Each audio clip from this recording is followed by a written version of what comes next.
ముందుగా వైసీపీ నాయకులు చిన్నపరెడ్డి గారితో మాట్లాడదాం. ఏపీ నెట్ క్యాప్ మాజీ డైరెక్టర్ చిన్నపరెడ్డి గారు, good evening sir. Good evening sir.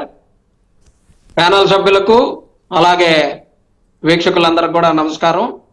చెప్పండి బ్రహ్మనాయుడు గారు. బెజవాడ వాసుల రుణం తీర్చుకునేది ఎలా? ఎవరు తీర్చుకుంటున్నారు? అసలు ఎవరు తిట్లు తిట్టి శాపనార్థాలు పెడుతున్నారు? ఎవరు పని చేస్తున్నారు? చిన్నపరెడ్డి గారు సార్, బెజవాడ ప్రజల రుణం తీర్చుకోవడానికి జగన్మోహన్ రెడ్డి గారు ఒక్కసారి ముఖ్యమంత్రి అయితే రిటర్నింగ్ వాళ్ళు కట్టి రుణం తీర్చుకున్నారని చెప్పేసి చెప్పగలుగుతాం. అలాగే ఈ రోజు ఒక పెద్ద విపత్తు జరిగింది. మ్యాన్ మేడ్ విపత్తు అని చెప్పేసి జగన్ గారు మొదటి రోజు నుంచి మాట్లాడటం జరిగింది. ఏదైనా సరే విపత్తు అనేది ఒకటి జరిగింది. ప్రజలు కష్టాల్లో ఉన్నారు. కష్టాల్లో ఉన్నటువంటి ప్రజల్ని ఆదుకోవడం అనేది మానవుల యొక్క, మనం అందరం కూడా మానవులం కాబట్టి మానవతా దృక్పథంతో ఎవరి చేత అయింది వాళ్ళు చేసేటటువంటి పరిస్థితి. ఈ కార్యక్రమానికి సంబంధించి వైఎస్ఆర్ కాంగ్రెస్ పార్టీ జరిగిన సందర్భం ఆ రోజు నుంచి ఈ రోజు వరకు కూడా గ్రౌండ్ లో వైఎస్ఆర్ కాంగ్రెస్ పార్టీ కార్యకర్తలు, నాయకులు అందరూ కూడా ఆ వరదల్లో ఉన్నటువంటి వాళ్ళకి చేతనైనటువంటి సహాయం చేయటం జరిగింది. కొంతమంది సహాయం చేసాము అని చెప్పేసి మెళ్ళో ఏలాడేసుకొని తిరిగే వాళ్ళు ఉన్నారు. కొంతమంది చేసిన సహాయం మరొకరికి తెలియకూడదు, మనం చేసిందని చెప్పేసి చేసేటటువంటి వాళ్ళు కొంతమంది ఉన్నారు. వైఎస్ఆర్ కాంగ్రెస్ పార్టీ వాళ్ళు మాంసం తిన్నాం కదా అని బోన్స్ మెడలో వేసుకొని తిరిగే రకం కాదు. మొదటి నుంచి కూడా వైఎస్ఆర్ కాంగ్రెస్ పార్టీ సేవకి ముందుంటుంది. ఖచ్చితంగా వైఎస్ఆర్ కాంగ్రెస్ పార్టీ కార్యకర్తలు, నాయకులందరూ కూడా విజయవాడలో వరద బాధితులందరినీ కూడా ఆదుకునే దాంట్లో తమ వంతు పాత్ర తాను పోషిస్తూ వైఎస్ఆర్ కాంగ్రెస్ పార్టీ అధినేత జగన్మోహన్ రెడ్డి గారు పార్టీ తరపు నుంచి కూడా 1 కోటి రూపాయలు ప్రకటించి ఎన్నో కోట్ల రూపాయలకు సంబంధించినటువంటి సామాను, పాలు, నీళ్లు, ఎన్నో ఆర్తనాదాలు వినపడతా ఉంటే వాటన్నిటికి కూడా చేర్పించే కార్యక్రమం జోరుగా సాగుతున్నటువంటి కార్యక్రమాలన్నిటిని కూడా మనం చూడటం జరిగింది. ఈ రకంగా జరుగుతున్నటువంటి కార్యక్రమానికి రకరకాల వాళ్ళు, సినిమా ఫీల్డ్ వాళ్ళు, లేకపోతే రాజకీయ నాయకులు, లేకపోతే ఇండస్ట్రియలిస్టులు రకరకాలుగా, ఇప్పుడు సోనూ సూద్ గారు ప్రకటించారు సార్. సోనూ సూద్ గారు ప్రకటించినటువంటి దానికేమో విస్తృతమైనటువంటి ప్రచారం వస్తుంది.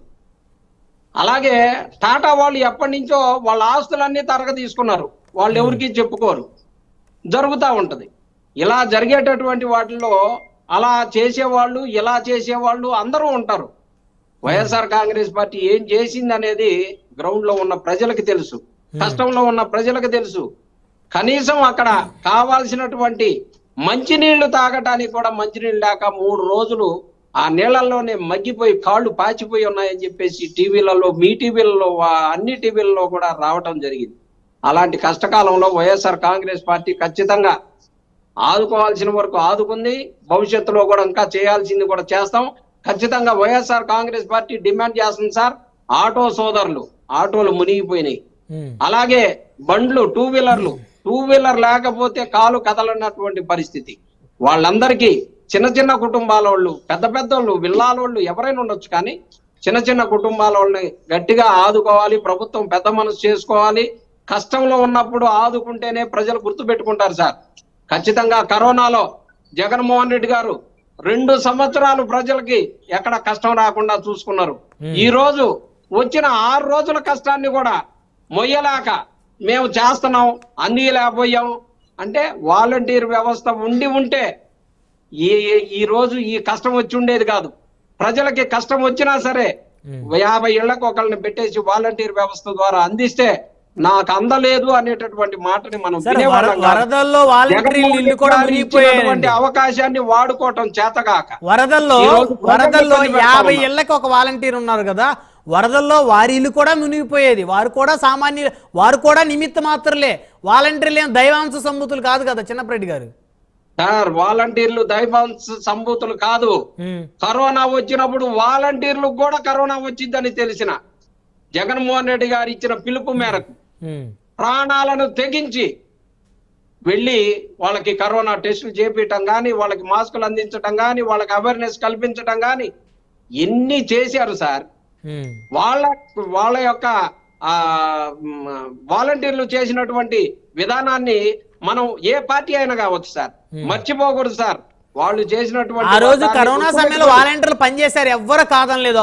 దాంతో పాటు టీడీపీ కార్యకర్తలు పనిచేశారు, వైసీపీ కార్యకర్తలు పనిచేశారు, జనసేన కార్యకర్తలు, సమాజానికి ఎంతో కొంత మేలు చేద్దాం అనుకున్న ప్రతి సామాన్యుడు పనిచేశాడు.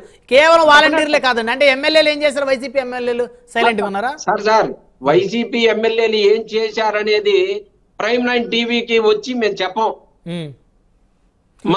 వైసీపీ తాజా మాజీ ఎమ్మెల్యేలు ముఖ్యమంత్రి గారి సహాయ నిధికి కనీసం ప్రజలకి ఏం చేశామో అక్కడ ప్రజలకి లోతట్టు ప్రాంతంలో ఉండి వాళ్ళు ఇబ్బంది పడుతున్నటువంటి వాళ్ళకి, వరద బాధితులకి ఏం చేశామనేది అక్కడికి పోయి అడగండి. మీలాగా సీఎం ఇప్పుడు ఇందాక అన్నారు పవన్ కళ్యాణ్ గారు 4 కోట్లు 5 కోట్ల రూపాయలు ఇచ్చారని. సంతోషం, ఎవరి స్థాయిని బట్టి వాళ్ళు ఇస్తారు.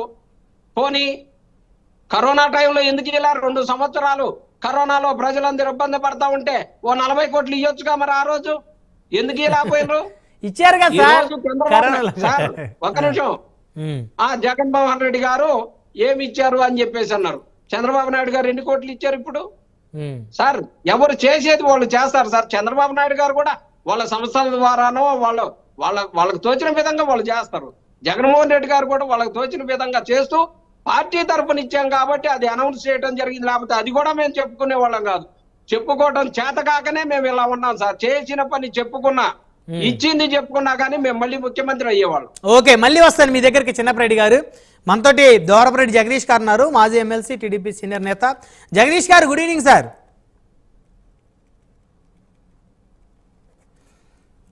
మీ వాయిస్ మీట్లో ఉందండి జగదీష్ గారు, ఒకసారి అన్మ్యూట్ చేయండి.